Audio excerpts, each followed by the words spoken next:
Hello and welcome to Reddit on Reddit, the internet's auditory version of Reddit. I'm Nelson Allingham, joined by Michael Campbell. Do you know what thought I had now that we're approaching episode 300? Whoa. Not quite there yet. A few episodes to go. Yep. But we should start lowering people's expectations now. Oh. We want an anti-build-up Right. because we have nothing planned. I thought you were going to say we should anger the Persians and then on episode 300 go to war with them. Yeah. To, yes, honor our fellow Spartans. So in this instance, using this metaphor, we're using our 300 episodes as our army. As our army. And no, I think it's just us and the listeners. Actually just the fuckhead podcast listeners. They didn't know this and they signed up. They didn't read the fine print, but you will need to go to war for us. Yeah. If we ever declare war, you are like it's a non-negotiable that you are signed up for our war. We shouldn't have made it so hard to become one. That's why we've got a pathetic 4-person, I think, but Nelson, army. We want the best of the best. Yeah, that's true. That's true. So when, anyway, we're at that impasse where the Persians have to come through. I think what will happen is, I'm imagining, our fucking podcast listeners will get a few kills in, and then probably they'll die. Yeah. And then we'll surrender. Yeah. And that's what episode 300 is going to be. A retelling of what happened. Oh, Zimbo, he was so brave as he charged into battle. And then literally like 100 guys just stabbed him. So shot him. He ran in with a sword. We've come to realize, by the way, fuckhead podcast listener slots are now open. That we tried to recruit the best of the best, but then we didn't do any training. Yeah. So it turns out Hallie was a jeweler. Yeah. Wonderful jeweler. Yeah. She looked great on the day. Looked so good. Yes. Had all this bling. Not so good with the long range weapons. Yeah. That's, if anything, the jewels weighed her down. That was probably a mistake. But anyway, that'll be fun. Yeah, they've got weeks yet before that has to happen. Yeah, there's preparation time yet. Yeah. Should we do something for the 300? I I agree that set the expectations low, but like, is there something we should do? I don't know. Maybe the listeners can help out with. We're open to suggestions. Okay. Yeah. Write in. Yeah. Also, buy a t-shirt for our 300th episode. Yeah. Do you know what we should do is have a 300 episode t-shirt, but it's just the same font as the movie 300 and it just says 300. So people be like, cool 300 t-shirt. Yeah. And you're like, I can't imagine anyone that doesn't listen to this podcast would buy it. But if by chance that does happen, we can't be held responsible for copyright infringement. Yeah, well, I mean, it's just coincidence. We have set up now the parody by that joke that we made. One joke. About using our fucking podcast listeners as an army of 300.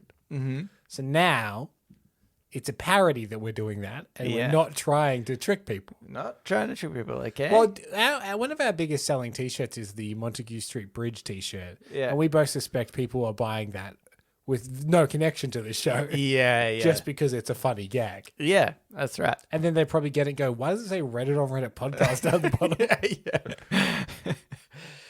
bottom? So aside from that winner of a t-shirt idea, I think, write in with what we should do. Yeah. That'd be great. Should we get into it? Yeah. Cambo? This first one was a video. Oh, good. Yeah. Not even going to play the audio to you. Okay. But it was in the subreddit Made Me Smile. And it was a video, maybe you've seen it, of Shaquille O'Neal. Mm-hmm. And it was titled, this is by J8143. Mm-hmm. and it was titled "Shaq is genuinely a very good human." Okay. Well, at least it wasn't by S. O'Neill. Yeah. Yeah. And it is a video of him explaining that he said, I basically like can't hold all my... He didn't say wealth. You could tell that he was like avoiding the word money, but like his success. He can't keep all his success to himself. And so whenever he goes to the store, he needs to buy something for somebody else. And so this video is about him buying a bike for a kid. He literally, there's just like somebody's filming from afar.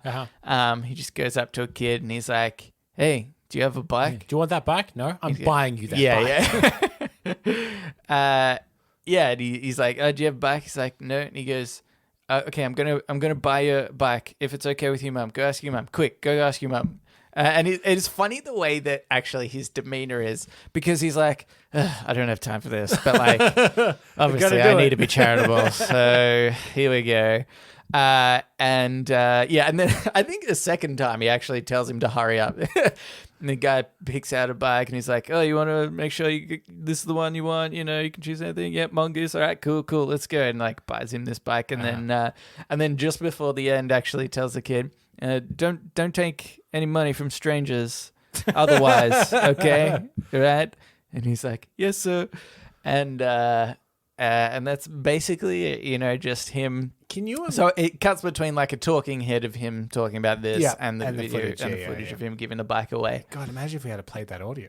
It would have explained so much. Do you know why I didn't? Why? Is because, with all due respect to Mr. O'Neill, he mumbles a little bit. Right. Okay. I mumble a little bit. Yeah. And I do a podcast, so maybe I could have played it. But I was literally like, should I just play this audio? And I was like, I don't think it's clear enough for anybody to without visual enjoy this. Yeah. Right. It actually has like subtitles over the top the whole time. Right. It's funny. I would imagine, I think that Shaquille O'Neal has a pretty good reputation of being like a really nice guy. Yeah. And imagine the mum. Mm-hmm. A little kid runs up and says, some giant man is offering to buy me a bike. And you'll be like, what? Yeah. What's going on? And you turn the corner and you go, oh, it's Shaquille O'Neal. Yeah. I do imagine, it's funny that you say that, but I was like, do kids know who Shaq is? No, so I don't reckon the kid, I don't know how old the kid was, but I don't think anyone under 12 surely doesn't know who Shaquille O'Neal is. I would have said he's about, he probably would have been around about that age, 10 to 12 maybe. And goddamn, Shaq is a tall and monstrous human being. That was his whole thing. You never realize, I think, so much until you especially next to a kid. His whole thing was the Shaq attack, where he just jumped over people. Yeah, and beat them up. But I think, I guess I was wondering, because in the past we've had conversations about who's a genuinely nice celebrity. Yeah. See, I don't know. The Rock, you said before, you think Dwayne Johnson, bit of a phony. Yeah, super fake. And so I want to know, does Shaq, what do you think? Does Shaq fit this bill? From what I've seen of Shaq, he seems like a very nice man. Mm-hmm. I don't know enough about his career or anything, whether... I'm sure that when he was young and wealthy and super famous playing basketball, I'm sure he was a bit of a dick. Yeah. But he seems to have aged very well. So he recently wrote a cookbook. Yeah. Where he just... it's just a Shaq cookbook. Yeah. Where he said he learned to cook in lockdown because he had 3 chefs. He had 3 personal chefs to feed him all his food. And during lockdown, he got them... He fired them all. Teach him how to cook. Yeah. And now he's written a cookbook. And I saw him, he was being interviewed on... Sorry to interrupt. Can you just imagine being able to do that? I know. I taught myself how to cook. I guess I'll just sell a cookbook now and be confident it's going to make like $1 gazillion. Anyway, sorry. But his whole thing with that is, I saw an interview with him on the Colbert Show about this. Yeah. And he's saying that he just hates rich people food so much. Right. Yeah. It's like Oriental hors d'oeuvres, anything like that. I hate it. Yeah. I want hot dogs and I want pizzas and stuff. So I got them to teach me how to make good versions of all of that food. Right. Okay. Yeah. But I even just remember thinking when he was on that show, I think Stephen Colbert said to him, "Oh, and this is the first time you've ever actually been in the studio in person that we've talked." He's like, "Is this the first time?" He's like, "Yeah." And he like reaches over and like shakes his hand. It's like, oh, it's just a very polite thing to do to be like, "Oh, I didn't realize we've never met." Hey, come here, shake my hand. Yeah. I'm so rich and meet so many people. I couldn't keep track. Yeah. Yeah. I imagine we would remember if we've been on the Colbert show. But what a move to pretend you didn't. Yeah. Have I done this before? No, Yeah. First time. Okay, fair enough. Okay. Seems familiar, that's all. You're not the fat English one, are you? Yeah. Who's that? James Corden. James Corden, yeah. He was good. You better be as good as him. I tend to think that he is actually a little bit phony. And I think the reason is because probably two things. One, I think, is a generalization that I'm happy to generalize with, which is that all rich people are vain. Oh, yeah. So, Well, okay, so here's a point I give to Shaq that I don't give to The Rock, which is Shaq doesn't necessarily pretend to be humble. yeah, that's probably He's true, kind of yeah. like, it's me, it's Shaq. Everyone loves me. And everyone's like, you're the best. Remember the Shaq attack? Yeah. That was Whereas me. I feel like The Rock is constantly trying to prove how humble he is. Yeah, And I'm like, okay. you're so incredibly rich and out of touch. Yeah, okay. Yeah, that's a good point. So like Shaq will often joke about how rich he is. Yeah. I think, but the other thing is the fact that this video exists in the first place. Like, there is no reason why you would film this and release it and got this little talking head as well if you weren't like, this is going to look good for me. There is no other way that you do that. Because he could absolutely go out and buy every kid a bike whenever he wants, and not tell everyone about it, and you just be as altruistic, or in fact, you would be probably more altruistic. And I think the comparison that I'm going to put with that, to say, like, well, we only know of perhaps the people who tell us that they do these things or something, and maybe there's like merit in sort of passing on goodwill or something like that. But I don't think that's true, because the comparison is Keanu Reeves, which we talk about a lot. Reeves, which is when he paid like the special effects guys on The Matrix more of his salary. And like, that was just something that came out. Keanu Reeves, all you hear is legend of Keanu Reeves. Yeah. Keanu Reeves has never spoken on any of this. Yeah. But you hear stories. There was a story that went around a year or two ago about a guy that met him that was working at a cinema. And then he was too shy to ask him for an autograph. So Keanu Reeves went and he brought like a chalk top. Yeah. And he came, he's like, oh, I thought maybe you would want the autograph. So he signed the receipt and gave it to him. Yeah. And then he saw Keanu Reeves throw the thing in the bin. He's like, oh, he clearly just brought it to get the receipt to sign. Yeah. But like, that's only like, this is one of those weird folk tales of Keanu Reeves wandering through the world doing good. You know? Yeah, that's right. Because everyone, you're like, is that true? Like, I think it's in a way, it sounds so fake. Yeah. But there's so many of them that have similar like hallmarks of a Keanu Reeves story. I think in a couple of 1,000 years' time, he will be considered a messiah or something. There'll just be enough of these tales to be like, and maybe that's how it happened. He like did this thing with the store clerk, and then like in 2,000 years, it's like, yeah, he healed this blind store clerk. People are like, yeah, that's what I remember from Keanu. But he brought an ice cream for everyone in the cinema. Yeah. But then I wonder whether you need to show your altruism sometimes. And my example actually is Bill Gates. Yep. And similarly, I think he does a lot of charitable things. Yeah. And I'm sure, absolutely sure, there's an element of him being like, hey, this is what I've done. Or at the very least, like Microsoft would be on his behalf saying, these are the things that Bill's done, because there's like a goodwill thing associated with him and the businesses that he's sort of in control of.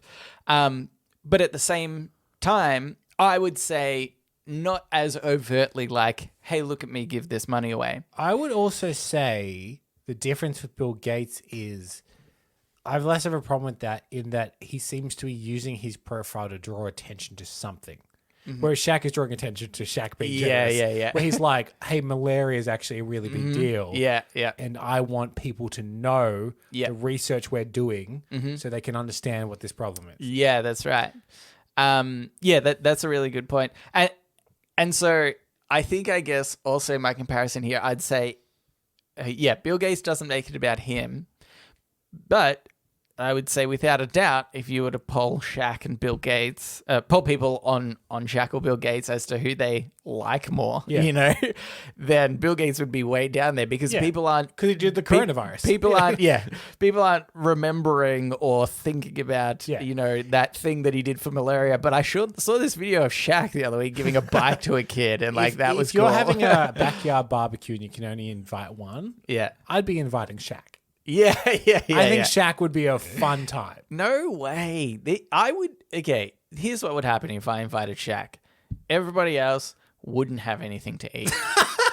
They'd be so hungry. That's probably true. I'd be like, I'm sorry, this was an oversight. I should have invited Bill Gates. Look how skinny that dude is. But I think, Nelson, at the end of that day, you might get a bike. Oh. You might get a sick mongoose bike. Yeah, that was going to be my follow-up question. How do we exploit Shaq? Shaq can have a bike. Yes, everyone can have a bike. Everyone's seen the video. As if that's not going to happen now. Like, I'm just going to wait at... Surely you can get the vicinity of where these people live. Yeah. And I reckon... within like 2 months, you could... be in the store at the same time that Shaq is, like following him roughly from I like to wherever think of you in like a little multicolored cap with a fan on top and a big lollipop, trying to emulate that you're also a child. Yeah. Like, how is there an age limit in which I can sort of, that you reckon that he would give something to? Like, do you reckon he's like teenager? Too much, I don't know. Because if he looked at you, he'd be like, I don't want to buy you. Like, you need like a down payment on a house or something. Yeah. A bike isn't going to fix anything for you. I just have some papers, and all it is I want him to be guarantor on my house that I'm trying to buy. So if I can't pay this off, are you okay to be responsible for it? Because that'd be great. Your dad at like Bank of Melbourne, they're like, is this correct that if you can't pay, Mr. Shaquille O'Neal will pay for the house? Yeah. But I mean, I'm in a steady job. The chances are very low he'll have to pay. He understands that. But believe me, he's good for it. Do you know what I've decided? This is actually genius. I'm pretty convinced that I could write to The Rock and just be like, hey, buddy, come on. I need to go to it. You're not even technically giving me money. It's just that I'm confident I can pay this off myself. Here's my employment record. I'm a very stable investment. The chances are so low this is going to happen. Don't you reckon somebody like that would definitely do it? Maybe Shaq, maybe The Rock. Maybe Keanu, because he's like, he seems more responsible about that. He's like, oh yeah, this dude's being very logical. I've looked through his records. I'm going to try that whenever I need to get a house. And it's going to be so far out of my price range campaign. It's going to be really hard to pay off. But you'd feel worse if Keanu had to pay for your house than if Bill Gates had to pay for your house. If that ended up having to be the case, I would I'll just sell my kidneys. I don't want to put Keanu out. Yeah, this seems unfair. Such a nice guy. And then there'll be a story again in 2,000 years where Keanu Reeves gave away one of his kidneys to pay for somebody's house. That's how the stories end up getting mixed around. Slightly warped. Yeah. All right, okay, well, let's get into Ask Reddit. Ask Reddit. This Ask Reddit is by Nathan Thinks. What is a severely out-of-date technology you're still forced to use regularly? Out-of-date technology. I mean, we talked last week about our cars, respectively. Yeah. We both think that they're not all that out of date. Yeah. Not all of that of that. Unless you look at like a 2022 model car, then it's missing a lot. Obviously. Yeah. Then we're basically in the Stone Age. I think you can we're tell. close to Fred Flintstones. I reckon the sign now of whether a car is in or out of date is whether or not they have a screen in the dash. Yeah. Oh, yeah. That's a good point. I have a CTR screen, like a red and white, like radio screen. But you're talking like LCD. People have had screens in cars like 10 years. Yeah. I actually bought this one up purely because at work, where I work, I still have to occasionally use Internet Explorer. Oh, really? Which is so old. And I saw an update that came through today saying, hey, in June of this year, we're going to upgrade. We're going to stop using Internet Explorer. We've heard of this thing called Mozilla Firefox. Yeah. And we reckon that's where it's headed. Yeah. And it's just so far. So obviously, after that, we'll be using Edge anyway. We actually do have Edge, but the problem is there's so many things like programs, like web programs that have been developed for the company that I work for, that it automatically loads an Internet Explorer and can't be opened with, pasting the URL and it doesn't work. Yeah. And so it's just like a friggin' nightmare to use.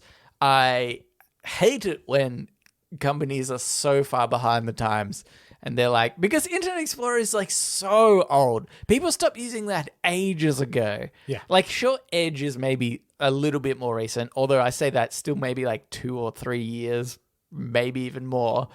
But people weren't using Internet Explorer even before that anyway, because they would download another extension like Chrome or even Firefox or whatever is better. And it's just, such a nightmare. I remember somebody else, a friend actually talking to me as well, and I felt really sorry for her because at their work, they had Windows 95 or something. Yeah. Which is a pretty old Windows. Yeah, from 95. Yeah. Technically from 94. Yeah. And they said, we've gone into an agreement with some other company. We're now going to DOS. They literally went backwards in operating system. Wow. They went to using a mouse to not using a mouse and having green, that green text on the screen or whatever. Did she work at that hotel from John Wick where they still use like the old typewriters and stuff? What is this system that she's using? Yeah, it was literally just seemed like there was she was in, I think, sort of transport logistics, something or other. And it just seemed like there was this company that created a DOS program years ago and was this does the job well. Yeah. And we're going to sell it to people. Maybe it's cheap or whatever. And they had to learn you had to learn shortcuts on the keyboard to be you need to press Z and then T and then P. And then that'll go down a few lines so that you can then type what you need to do.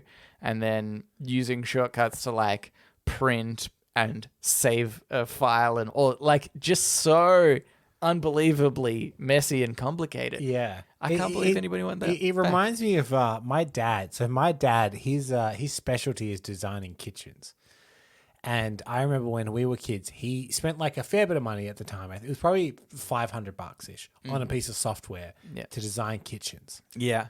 And I don't remember whether they stopped making it or he didn't like the update or something, but he loves this one bit of technology. Yeah. And so he keeps a secondary old computer in his office that is purely there just to run that one program to design kitchens. Then he's got another computer that's modern and updated that does everything else. Yeah. but he will keep that computer until someone pries it from his cold dead hands to use the technology that at this point would be 20, 25 years old. Yeah. I am positive, and this comes from me, that I don't design kitchens. Yeah. That there is new kitchen design software out there that will be better than that program. Microsoft Paint. But you know what? $500 is a lot for a piece of software, and he's getting every cent out of it. Yeah, that's right. Yeah, can you imagine? I sometimes like to think about how much something is worth based on how long I've used it for. In particular, like games, right? I might buy a game. I've bought Horizon Forbidden West recently. I love it. One of the probably the best games I've ever played. Yeah. And that was like $100, maybe even over $100, I think.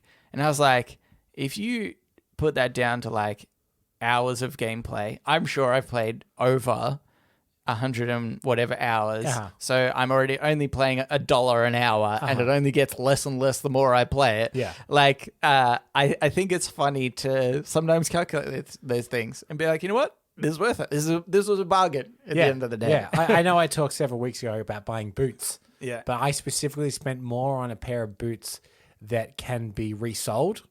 Specifically for the idea of like, these better last me my life now. Like the idea is that you only have to buy them once. Yeah. And if they break or whatever, you put a new sole on them, you keep going. Yeah. Like they're supposed to be repairable boots. Yeah, that's right. Anywho, here's another one. This is by Walrus. Men of Reddit. That's us. That's us. What is the most important thing your father taught you? How to design kitchens on this very specific program. Yeah, on this software that is impossible to get. Yeah. I cannot get hired anywhere. Important thing my dad taught me. I don't know. Like, it's going to be hard to know until either a life occurrence happens or something happens. You know, like I can ride a horse, for example. My dad told me how to ride a horse. Yeah. Hasn't come in handy yet. Yeah. But it's probably not the most important We've thing. got an upcoming battle. That might be really handy. And I'll be like, God, I'm glad Dad taught me to ride a horse. Yeah. At the very least, you will look cool. Yeah. Have they invented like side cuts for horses? You can just ride on the back of a horse. Nah. I want to be next to you. Yeah, okay. You want to be strapped on the side. Yeah. We can make it. Yeah. I guess I could just sit in the saddlebag. We get an extra large saddlebag. Yeah. And you can sit in there. Yeah. With little driving goggles on. Yeah. Yeah, that's right.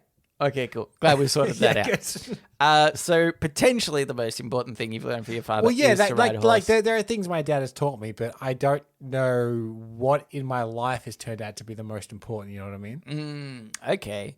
Do you think there's something like did you learn to change a tire from your father, and have you had to implement that before? You know what's funny? I know I did that once. Yeah, you know what's funny? My dad was a mechanic for many years. Yeah. And then my brother also got into... He was never a full mechanic, but he made race cars for a while. Yeah. Mm-hmm. Anyway... my dad didn't teach me shit about cars. Really? Yeah. I can't even drive manual. Yeah, all right. Yeah, that's or interesting. stick for our American friends. Yeah. Is it really that uncommon for them to call it manual? That's really interesting. I've never thought about that. Like, you're probably right. Yeah. But I just thought, anyway. Which is that's really so he was a interesting. mechanic and he designs kitchens. I can't do either of those things. God damn it, Cambo. But you know what? But he can't podcast, so... Nah, he could. Yeah, probably could. Yeah, it's not difficult.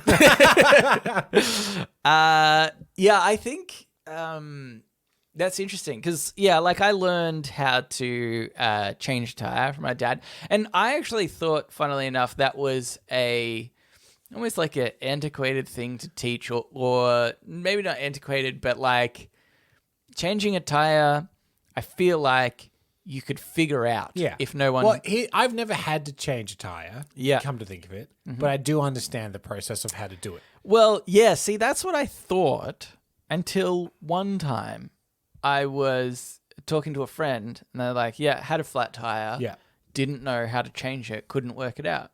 And I was like, that's interesting to me. Like, maybe it is something that needs to be taught. And I'm not in this process of like, I can't say whether my friend's just a moron. Yeah. Quite possible. Or whether it is something that you really do need to be taught. You know what the test is? You need to go change tag. Yeah. Well, yeah, I guess so. Well, it is 300th episode. Here we go. Gambo, change it to tag. This is a similar thing. There's context around what I'm going to say, but it's not important. Mm-hmm. But at work the other day, I had to build a barbecue. Yeah. Okay. I work in an office, I should say. Yeah. But I had to build a barbecue. Mm-hmm. And me and this guy built a barbecue. And then the last thing we did is that it had a gas bottle. So I just put it at the bottom of the thing. Like, there's the gas bottle. And the guy turns to me and was like, hey, have you ever like hooked up a gas bottle to a barbecue? Yeah. And I was like, no, I don't know if I necessarily have. He's like, oh, me neither, man. Like, I'm not sure how to do it. I was like, I mean, I said I haven't, but I understand the process. Yeah. Well, it could, you say that, but gas bottles, tricky.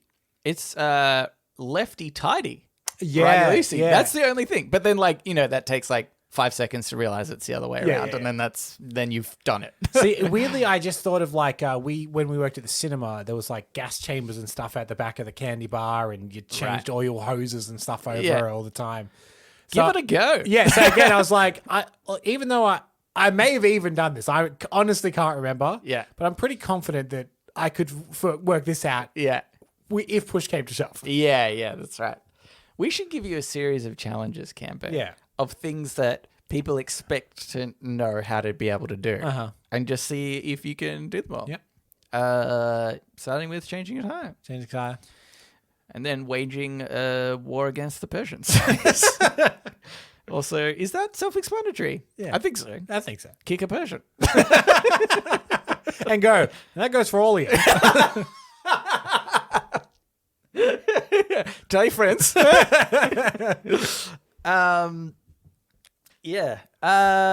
I think what my dad taught me. Well, obviously, I learned to drive from my dad as well. So did I. Your dad was very handy teaching me how to drive.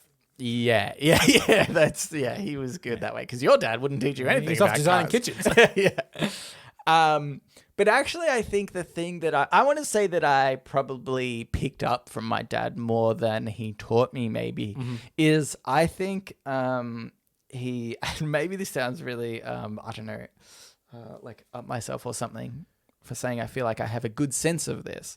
But I think logic, my dad, I feel like is really logical and he'll often criticize things and sort of be skeptical of things. So much so, I think it's really funny because I think he does it to a worse degree. Here's an example. He'll be skeptical of everything, which I think a healthy level of skepticism is good because you can question, wait a second, why am I getting this service for free, for example, which I think is a question that a lot of people don't ask themselves. A great example of this. Yeah. A lot of people online, like YouTubers and podcasts and stuff, sponsored by the company Honey. Yes, right. They search the internet for discount codes. They apply the discount codes to your thing. Yeah.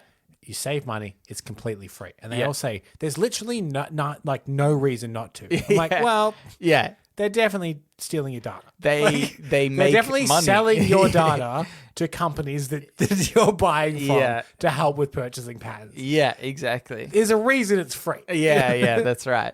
It's almost the perfect tool to gather data. Yeah. It's like, hey, we're going to specifically show what people are buying your products because they're asking us for it. Yeah. You know? It's a genius business. Yeah. But there's a reason it's free. Yeah. Because I'd pay for that if it didn't mind my data, you know what I mean? Yeah. They're like, $2 a month and we'll get your promo codes or whatever. I'm like, absolutely. Yeah. But by the way, this episode is sponsored by Honey. Yeah. There's no reason not to. But yeah, and so this, I reckon, is how far he sometimes goes, I think, in the wrong direction. We were watching, like, Whose Line Is It Anyway? Yeah. And he's like, this is scripted.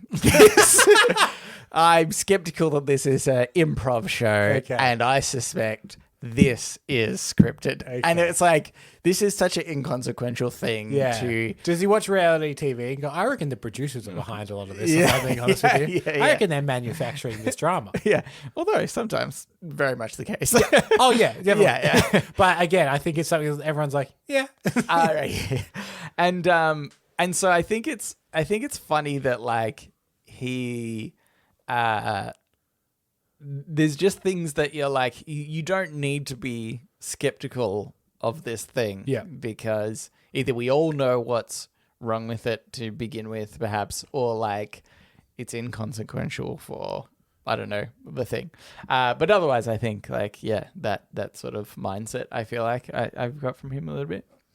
Anyway, let's move on to Today I Advice. So now it's time for Today I Learned.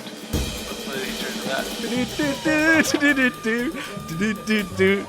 I learned. And also sometimes advice. This Today I Learned is by Reserved Spellin. Today I learned Tom Cruise saved the American release of Lock, Stock and Two Smoking Barrels by endorsing it at a buyer screening, launching the careers of Jason Statham, Guy Ritchie, and Matthew Vaughn in the process. Wow. I didn't know this. I sometimes, Cambo, will give you a fun movie fact that I've learned, and it's this one. This seems interesting to me then, that Tom Cruise tends to collect directors, pull him in his little pocket. Yeah. And he like advocated for this film, but then was never in a Guy Ritchie movie. Right. Which you would have thought the way that he collects like directors to work with, he's worked with pretty much every big director there is. Yeah. And like specifically sort of, I want to make a Steven Spielberg movie. I want to make a Stanley Kubrick movie. So he's like done it deliberately. Yeah. To be like, I love this movie. Want to be in one? No. Well, here's the thing. My first question to you is going to be, if your success and your career was owed to one celebrity, name the worst celebrity that you could owe that success to. Tom Cruise. I'm thinking this is what happened. He launched their careers and went up to each of them and said, hey, you should get into Scientology. Yeah. And everybody except Guy Ritchie was like, yes, Mr. Cruise. Thank you for the Lock, Stock and Two Smoking Barrels thing that you did for us. That's really appreciated. It's so I think what you want about Russell Brand, and there's plenty to think about him, but he does tell a very funny story about he worked with Tom Cruise, and he deliberately tried to see if he could get Tom Cruise to recruit him to Scientology, and he didn't.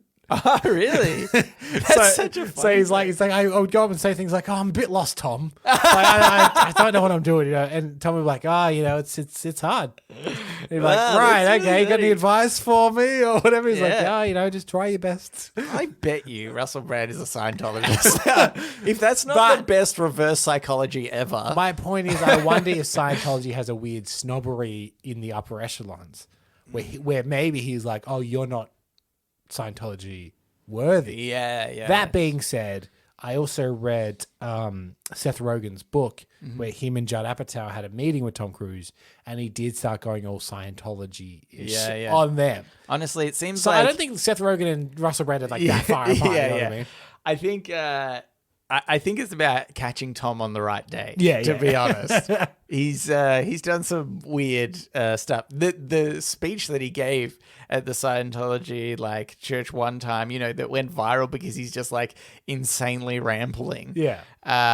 Is one of his bad Scientology days. Tom's personal persona seems just so positive about everything that I imagine that he walked in. It's like, Lock, Stock, and Two Smoking Barrels. It's the best movie I've ever seen. Yeah. It's amazing. Yeah. And they probably walked next door on whatever that movie was. Yeah. It's like, Sliding Doors is literally the best movie I've ever seen. And it's like, so they probably just caught him on the right day where he's like, oh, yeah, he said that about literally every movie that he saw at this screening. Then he jumped up and down on a couch. Yeah. to prove his point. People are like, whoa, he is really excited about this movie. I guess that'll go well.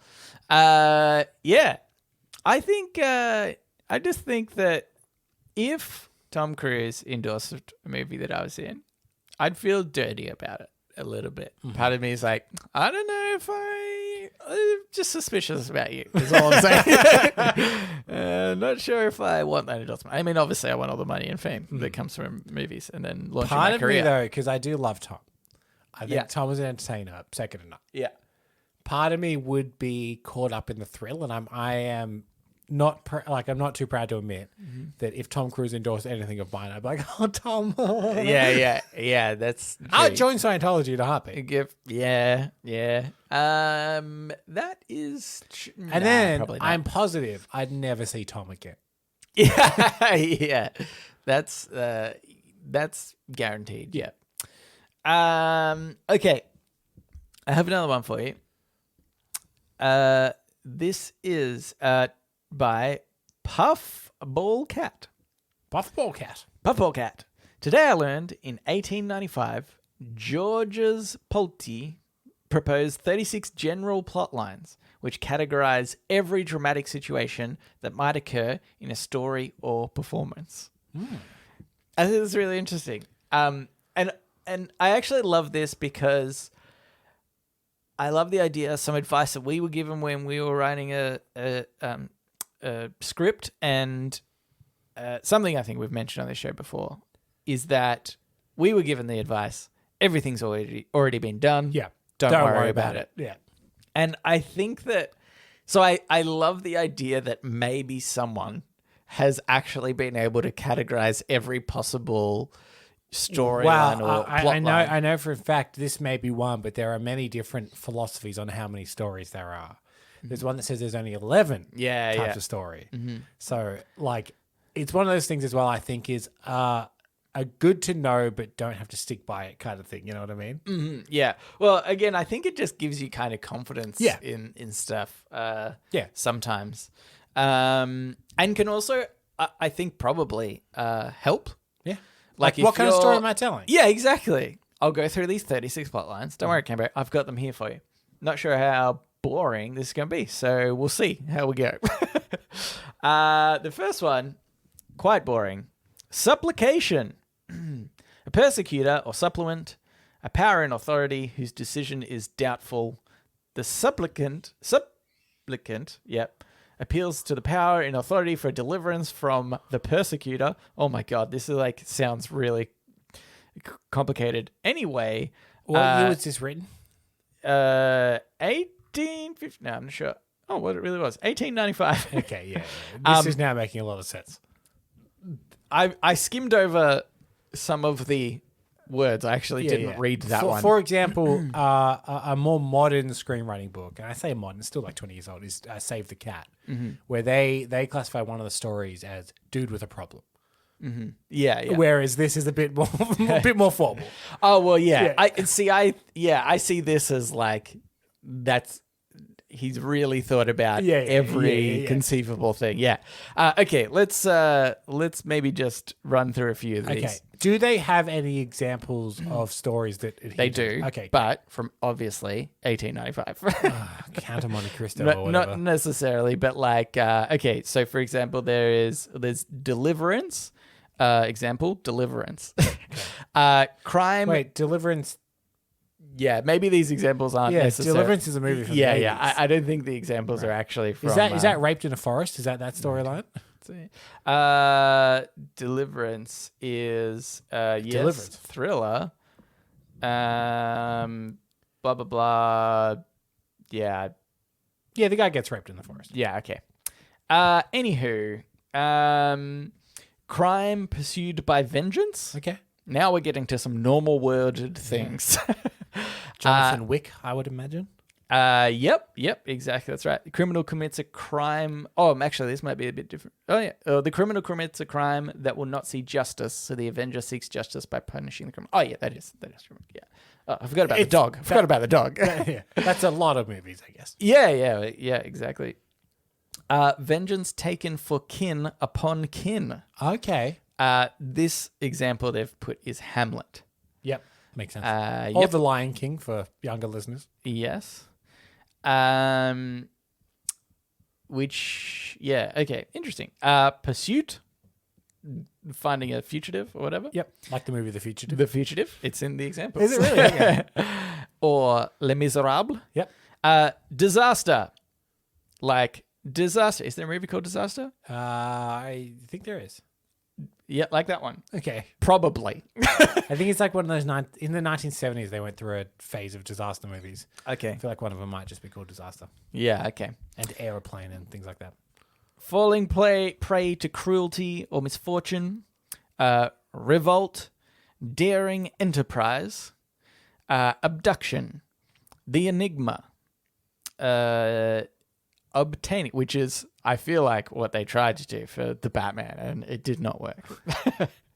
Obtaining an enmity of kin, malevolent kinsman, and the hated or a second malevolent kinsman conspire together.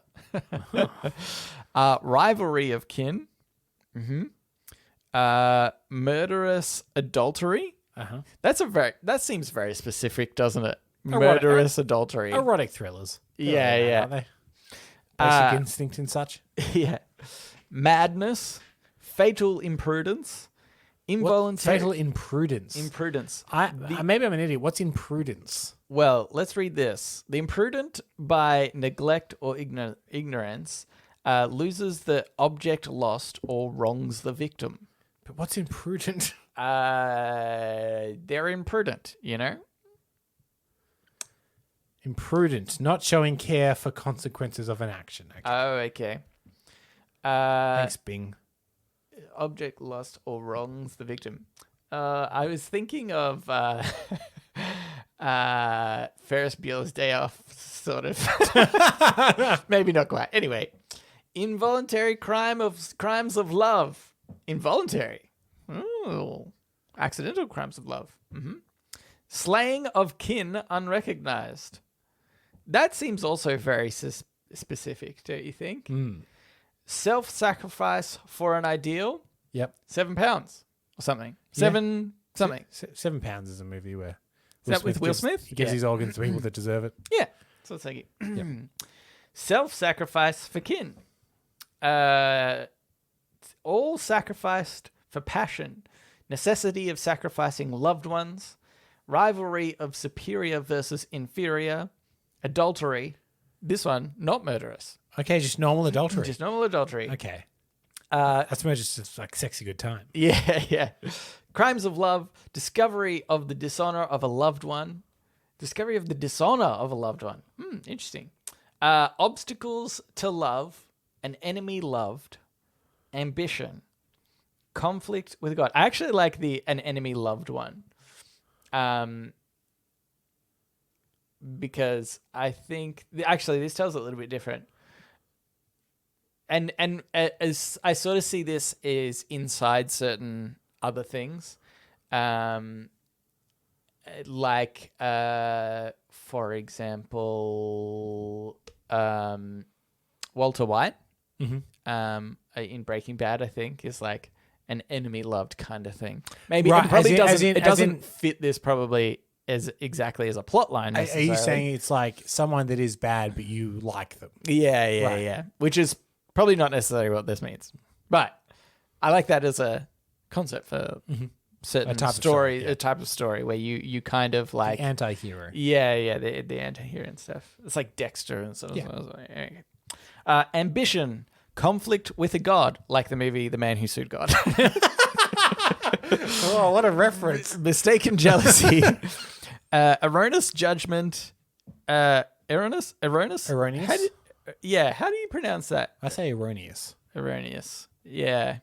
It sounds like, it feels like one of those aluminium words. Yeah. Aluminum. I saw a thing the other day that says Americans get 4 letters into the word aluminium and say, I've got it from here.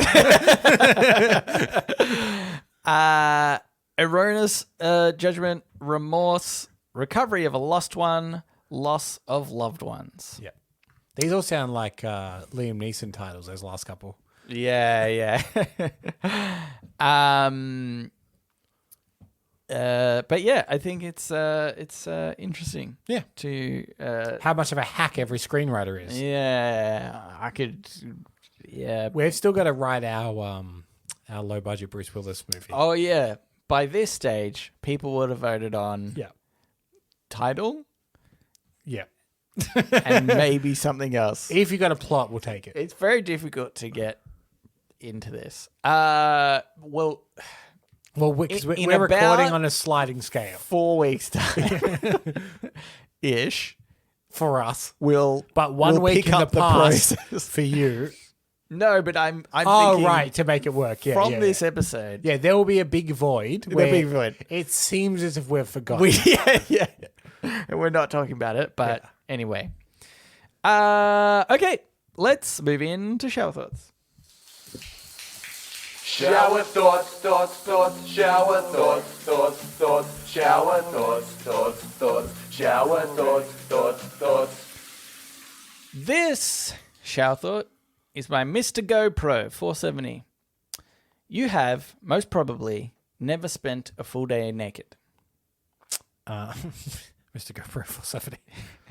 I'm pretty sure I was in the womb for like months. Oh. Not a stitch of clothing on. I don't know what point I was technically alive. Yes. But at some point, I was alive, naked for days. Mate. Yeah. That's a good point. At what point are you... I mean, because as soon as you come out, that's, like you're clothed. Yeah. You're wrapped. Yeah, they wrap you straight away. Yeah. Or maybe not so much anymore, but soon after, anyway, wrapped. But 24 hours before that, you're basically the same human. Yeah. But you're clothed by a womb. Oh, interesting. And placenta, I guess. Yeah. So maybe not. But yeah, this is one of the ones that I kind of read over and then went back to, and I was like, you know what? It seems like a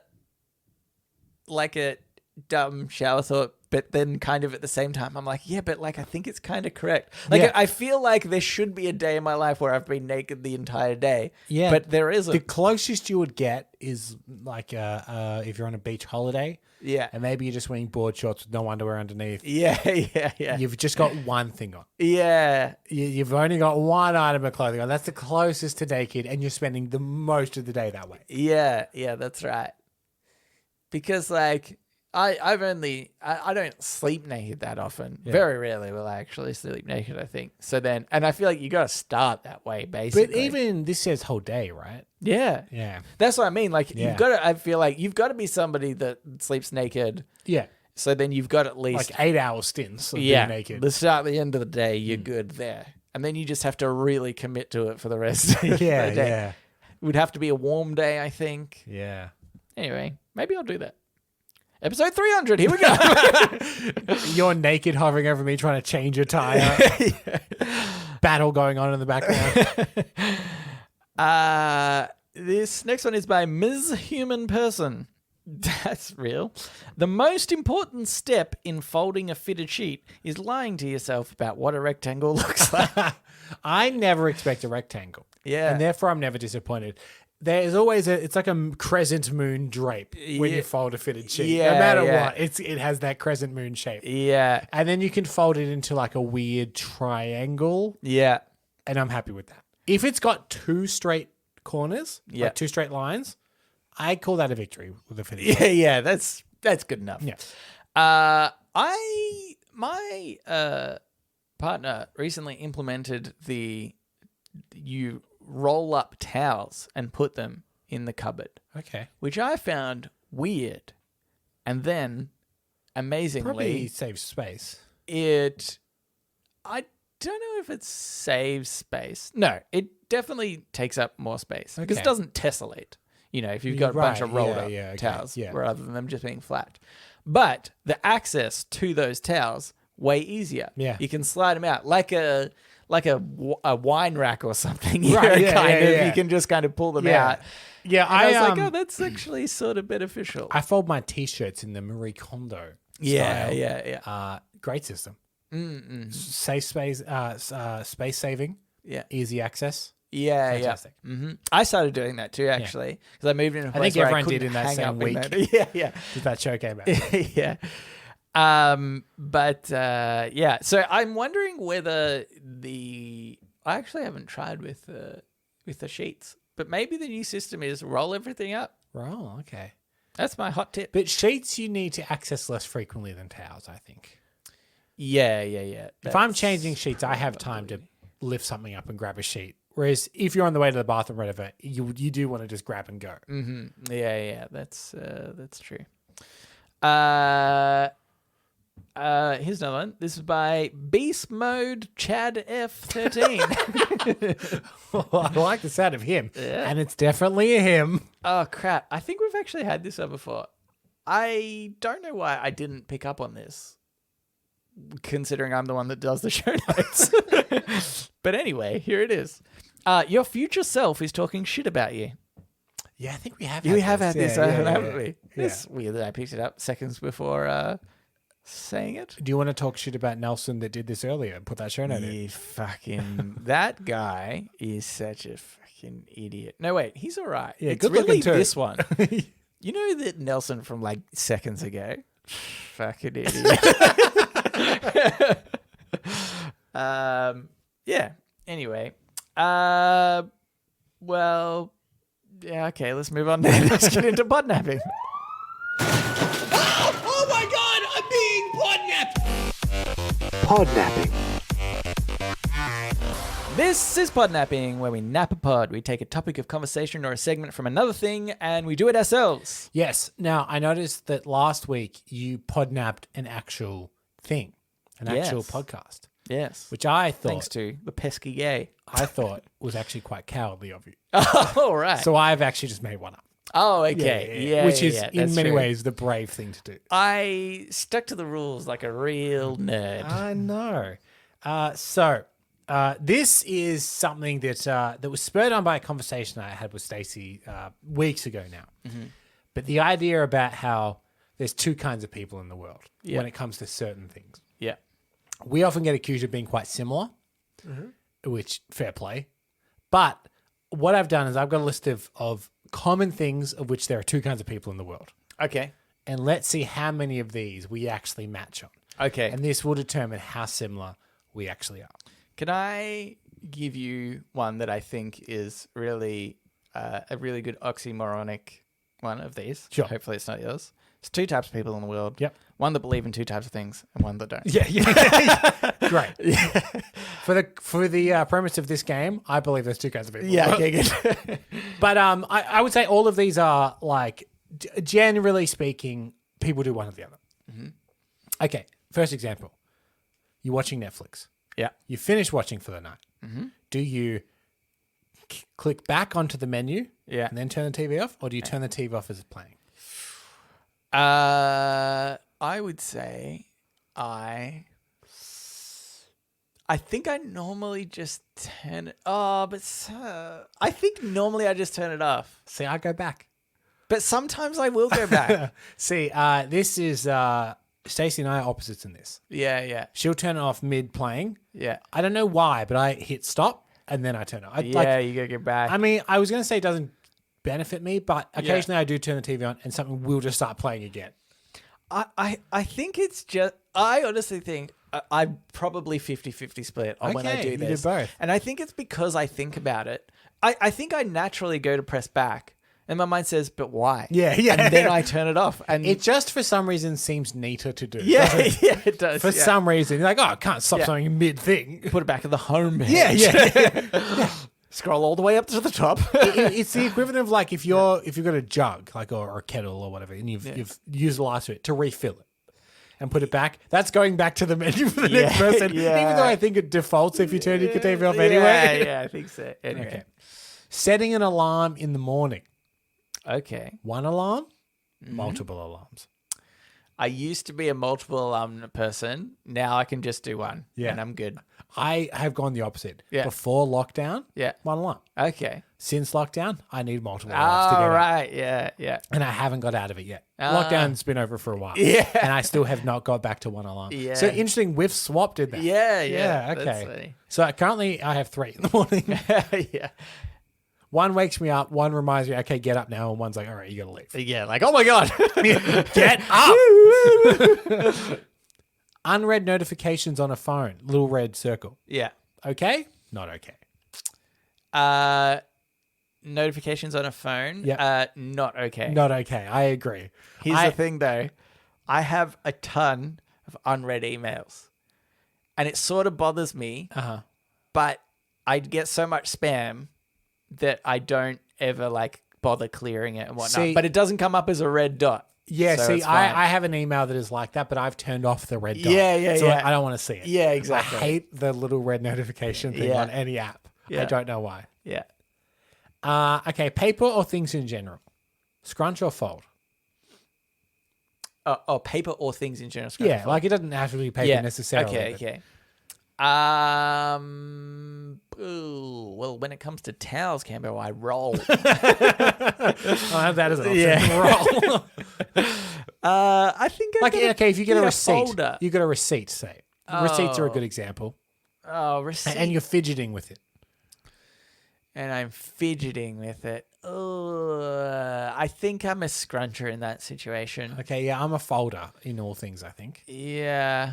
I think it depends. Receipt, I'm just like, scrunch in the bin. Yeah, you're right. But I was going to say fold. In the bin. Before you said that, I think I was going to say you're right. So fold generally, for other things. Things you're going to throw out immediately like receipt, you'll just scrunch. Yeah. But most things you'll fold. I think so. Yeah, okay. Filling the car with fuel. Now, I'm going to say this is not when you're filling it all the way to full, because generally you just fill it all the way to full. Yeah. Even amount of money, or it doesn't matter? Doesn't matter. Okay. I go even amounts. And I don't know why. Okay. Because like, if I look and it's like, I don't know, 1994, I'll go, 20. There we go. Yeah. Like I deliberately, Right. I'll go for a while and then I'll look over and then whatever the next like even number is, I'll just get it to there. That's funny. Yeah. I don't care. Yeah. Computer desktops. Ooh. Minimal icons and documents, or it doesn't matter, just whatever you need. Do you want a clean desktop or a messy desktop? I will say I have a clean desktop, but that's not necessarily minimal icons. Okay, it's just organized though. Yeah. Right. See, for me at the moment on my PC desktop that I almost exclusively use for gaming, I actually have a lot of gaming icons. Mm-hmm. But to me, I'm like, that's okay. I can see everything at a glance of what I've got. Yeah. But otherwise, like on my work computer, I will sometimes have like the recycle bin and like a folder. And then within the folder is like a bunch of other folders. That is, so it depends on whether I give a shit about the computer. Yeah. My work computer, I don't really care. Right, yeah. My MacBook, one document folder, one icon. Yeah, on the whole desktop. And it will always be that way. I feel like Macs get messier. The desktops get messier way easier. I'm not sure if it's like the snapping system. Well, yeah, or what it something is they don't by default. If you drag something onto a desktop, it won't by default snap. Yeah. If you got a bunch of stuff, you can just highlight it and it'll snap into place. Yeah. But it doesn't do it by default. Yeah. So unless people are particularly careful with where they drag, they can get messy. Yeah. Toilet paper. Okay. Folded over or under? Over, obviously. Over. You're Obviously a psychopath over. if you go under. I wonder if it's going to be one of those things where someone hired, maybe the inventor of toilet paper, say, like the inventor of the GIF, came out and was like, it's GIF, guys. And everyone's like, no, I don't think that's right, actually. That doesn't feel good. Imagine if someone came out and be like, toilet paper is actually meant to be done under. Yeah. And you meant to scrunch. Yeah. Okay, finishing reading a book for the day. Dog-eared page or bookmark? Can I say, actually, I mean, this ruins your test a little bit. I do one of two things. One is book open on the bedside table. Okay, yep. Like sort of face down. I would say what this comes down to is, do you fold a page in a book or do you try and avoid it? I think I avoid folding the page. I avoid it too. Yeah. Sometimes I'll just be like, I'm pretty, like, I vaguely remember where I'm up to. And sometimes, and I'll spend like an extra 30 seconds finding where I was at last time. If I can't find a bookmark, I'll be like, chapter 30, I'll remember that. I'll close the book and put it down. Yeah. Rather than fold the dog-eared page. Yeah. Stacey the opposite. She'll fold pages. Oh, page folders. It gives me anxiety sometimes. Yeah. Stacey will destroy a book. Ah, that's so rude. And like coffee mugs on the book and like all that. Yeah. Hey, J.K. Rowling put a lot of effort into that book. It's rude. Oh, you should see her. Have you seen her Harry Potter books out there? No. Hanging on by a thread. I'll show you after the podcast. Okay. Oh, if you want to see a mistreated book. Well, Canberra, should we keep this for episode 300? Oh my gosh. Cutting a sandwich. Yeah. Horizontal or diagonal? Oh, good one straight away. I knew it was going to be straight away. I think I'm going to go triangles. Yeah. Horizontal. Diagonal. I go diagonal as well. Yeah. For some reason, they seem bigger Yeah, as a triangle. I don't know what that's about. See, I totally agree with that. But that's why sometimes I'll cut it vertically. If you want it smaller. Yeah, because it's like, I'm like if it's a really flat sandwich. So I'm thinking of like salad sandwich. Yeah. Where it's got, the lettuce is like lifting up the bread pieces. Yeah. I will go diagonal. But if it's just like a Vegemite sandwich or something, I think I'll go vertical for some Okay, reason. interesting. Yeah, okay. Because I'm like, oh, it's just a small It's just a snack. Why does diagonal seem bigger? Yeah. I don't know. Get on that science. This is the question that spurred this podnapping. When you're eating fries, Yeah. do you go like a couple of fries at a time or a single fry at a time? See, this is so tricky because, okay, I would say in general single fry, Okay. but like McDonald's fries, for example, far more likely to take a few. Yeah. Okay, I'm talking like bowl. You've got a bowl of chips in front of you, maybe shared on the table. Yeah. See, because Then I'll grab a bunch, put them on a plate, and then I think go I'll one eat at a one time. at a time. Yeah, but you Yeah. generally eat one at a time. Yeah. Yeah, because I always go like 2 or 3. I'll pick 2 or 3 up. Yeah. Normally kind of smaller ones. Yeah. And eat that. Whereas Stacey is always a single chip. Dip it in a bit of sauce. Our mutual friends talk about you behind your back, about how rude you are taking so many chips. Just want you to know that. Well, see, my whole thing apparently with Stacey is I take too much in a serve every single time. And this is just a micro example of it. Right. Can I have 1 chip? I took 2. Yeah. I'm going to stay on the topic of fries. You got sauce. Do you put the sauce next to the fries to dip, or do you go on top of the fries? Oh, I much prefer putting the sauce on the side and dipping. I hate sometimes when people do that and you're like, my fingers just get so much more messier. Yeah. And I feel like I'm not missing out on any of the sauciness or whatever. Here's the thing. I do the sauce on the chips and then I regret it every time. Yeah. After 1 or 2 chips, none of them have sauce. Yes. And your hand is covered in sauce. Yeah. And also, I feel like they can become soggy. Yeah. You know, like especially if you're using something that's a bit more like maybe, you know, some people like putting vinegar on their chips. I've had that drizzled over the top before. And you're like, now I've got soggy chips. Yeah. Thanks. Rubbish. Okay, interesting. I'm going to keep on the subject of sauce or ketchup for American fans. Okay.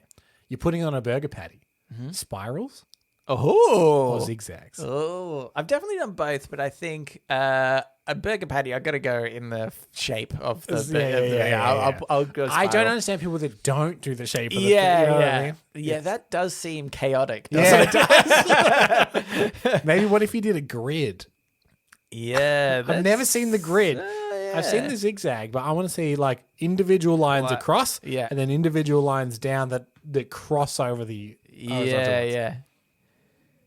Yes. Here's one for you. Do you know what blew my mind? Sorry. Working at McDonald's, where they just like squirt it in the middle. There's like a little handle thing. Yeah. You squirt. And I was like, that seems like it doesn't get much of the burger. Yeah, but like it does. But yeah, like when you eat into it, you're like, oh, Yeah, like because I can once you taste put the the sauce. patty down, I guess Yeah, it just like squishes a little yeah. bit. Yeah. Okay. Web browsers, tabs. Oh yeah, this is a good one. Many as you need. You don't care. Or Yeah. close them when they're done. Minimal tabs. Again, if I'm choosing between two, it's minimal tabs. But I feel like I'm a weird halfway in between. Sometimes I'll keep tabs open and be like, I should close that. I haven't used that tab in ages. I think I'm probably the same as you. But if I look at a tab and go, oh, I'm not using that, I'll just go and start closing tabs. Yeah. So like occasionally, I think everyone gets out of control and goes, Yeah. 15 tabs. What's going on here? But Ellen, my partner, heaps of tags constantly. I actually heard, funnily enough, she was in a meeting today, and I heard her telling her colleagues that she got a warning from IT because they were like, hey, sometimes you need to turn your computer off because, like, for security reasons. And the reason why she doesn't is because she's like, I've got all these tabs open. I don't want to close any of them. Does she not know favorites? Yeah, I don't know. I guess not. I love favorites. I got a bunch of favorites. I got like, way too many that you have the whole drop-down menu you have to go through with favorites. Yeah. Therefore, negates the need for a tab for it. Yeah. When people share their screen and I see they've got a lot of tabs open, I get secondhand anxiety. Yeah, I know. Because at a certain point, you're like, you don't even know what's on the tab because they're so small. You can't. Yeah. Oh, yeah. The favicon doesn't even show. If you can't read the tab, get it out of here. Yeah.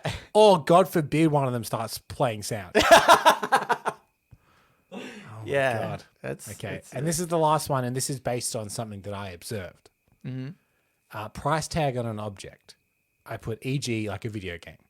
Don't care or must be removed. Oh, don't care. Yeah, I know. Yeah. Because, fun story, when you lent me Miles Morales, I was like, oh, take the price tag off. Yeah. And then I was like, peeling off, like, why'd I do this? Like, it was like, I wanted to keep that on. It was like, I feel like, I didn't ask if I could do this. This is really weird. Like, as an instinct, I started to do it. Did you keep going? It's off. Okay, good. Because it was like half off and kind of torn at that point. I should give you all mine. I will remove every price tag. I don't know why, but I remove price tags from everything right away. Yeah. I don't know why. Yeah. Doesn't really bother me. Well, my mother has instilled into me, if you're ever giving somebody something as a gift, or even I think something they'll use, although it's weird that I lent you that game, take off the price tag. Yeah. So I'll be like, oh, no, I've spent $60 on this city, Mr. Moneybags. But yeah, otherwise I'm like, got better things to do with my life. Yeah, I don't know why it bothers me, but it does. It really does. Instead of me doing that, I'm closing tabs. My I'm the same with like stickers that come on things. Like the only reason I haven't removed the little laptop corner stickers on my work one is because it's my work one. Yeah. But if that wasn't, they would be off immediately. See, those ones I think I would keep on. But you know how some people have screen protectors on certain things, normally like new appliances or whatever. Yep. And it'll like end up bubbling and whatever. I hate it when people have stuff like that. Yeah. Because I'm like, it's there to like protect the screen during transit. Yeah, during transit. But even if you're like, oh yeah, it protects the screen more, it protects it so that it doesn't look shit. But if the bubbling and cracking of that ends up looking worse than the protection that it's allowing, then you need to take it off. I was actually really annoyed the other day. I sold my microwave, and I realized as I was selling it that there was a thing that I could take off from the keypad, which was actually great because I was selling it. It made it look brand new. But the whole time I was like, oh, I hate that these keys are like a little bit like funny. I just thought it was like the plastic going weird. And then I realized, I could just take that off. I just realized this webcam has a little protective film on it. Too. Both of them. Oh my God. I've never noticed that. And there's a bubble. And it's so dark. Like it's a grey, really black webcam. This one doesn't have any bubble at all. That one would annoy me. Yeah. I've never noticed it before. Yeah. I can episode 300, Cambo. God, this is going to be a good episode. Yes. Sorry, are you done? I'm done. Is that okay? Now that you asked that rude question, I'm done. No, I was done. Good. Now it's time for the Ask Me Anything, where listeners of the show, just like you, listener, can write in and ask us anything you want. I don't know how we've done it, Nelson, but we've run pretty late again, so I'm just going to read one of these. That's fine. Okay. This one here is from Liz. Yes. AMA. Gentlemen, if there was a statue of each of you individually, what is your pose? Mm-hmm. And when there is a Reddit on Reddit podcast statue, what is your together pose? Bye, Liz. NC correspondent and Amazon is it North Carolina correspondent, I think, NC? Yeah. And Amazon correspondent. Mm-hmm. The Jungle, not the company. The Jungle, yes, that's right. Statue of us individually, what's the pose? Statue together, what's the pose? I imagine, the statue of David. Yeah. I imagine something similar-ish, but hands on hips and hips thrust forward. Oh, power stance. Really hey, get a load of this junk. Yeah. Which is funny is- because mine was going to be I'm leaning over from the hip forward, which actually now if we put the statue together, that is our together statue. We've solved two things in one go. And all we need to do is put these individual statues even remotely close together, and somebody else will put them Someone together. will put them together. So, especially because I'm bending over, but I do have one finger in my mouth, suggestively. Yeah. I think because that's what I would love a statue that, at the time, people would be like, "Oh, this doesn't make any sense." But I want hundreds of years' time for people to be straight up confused. It's here's Michael Campbell, podcaster, but my statue, I've got 1 foot propped up on a mound of skulls.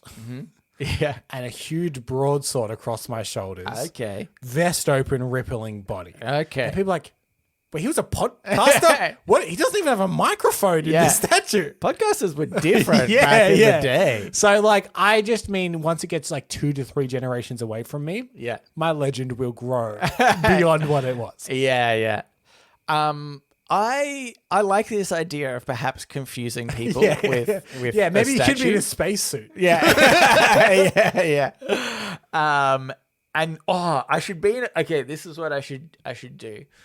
What's the famous living thing? Oh, okay. I'm outside the Redwood National Forest. Yeah. And the statue of me in a spacesuit planting a redwood seed. I like this. Good? It's we this. terraformed Earth. I planted the first seed. I like the idea that your statue suggests responsibility for something that you had nothing to do with. So, maybe if ours is outside the Sydney Opera House, but we're both in construction suits with toolboxes and hammers, hammering what looks like a part of the Opera House. And you're did these guys build the Opera House? No. Yeah. And if our statue made you think that, we're sorry. Yeah. We didn't mean that. Yeah. So I love this idea that, again, remove a couple generations, people will just be like, I guess this is the guy that planted the redwoods. Yeah. And do you know what you should do? Part of the statue is we make it look like the plaque has fallen off. Yeah. So they were I guess the plaque said these are the guys that do it. And then somebody will repair in quotation marks. Yeah. With that sort of information. They'll probably put names of people that actually worked.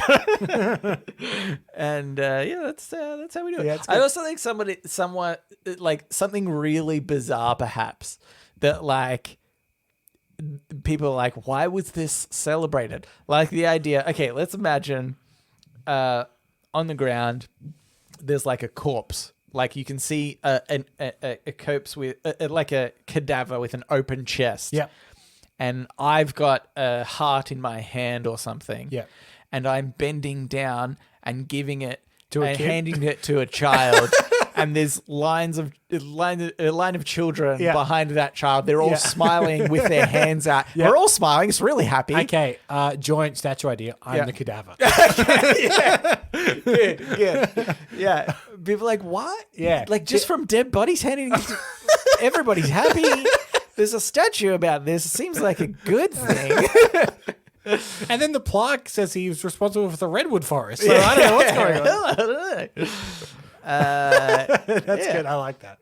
I like all these statues. I just thought of one actually. Yeah. I've got the trophy here from Hazim. The What's the Rule game. Yeah, the What the Rules Championship, where it looks like a Hulk-esque person, just a muscly dude ripping off their shirt. That could also be mine. Yeah, okay, that's good. Not yours, because you didn't win it, Cambo. No. Just like to rub that in every 100 episodes. Watch out in 100 more times. Yeah. Just before the 400th, I'll have let my guard down again and you'll get me again.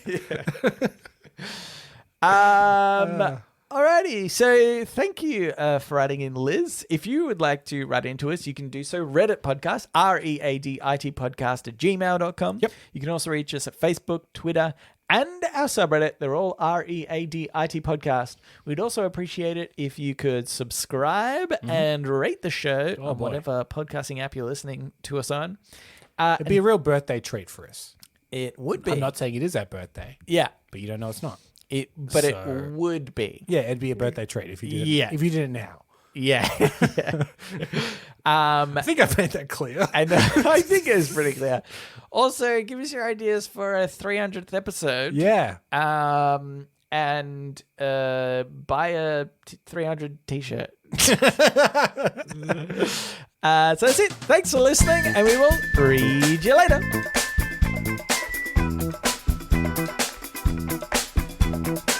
It's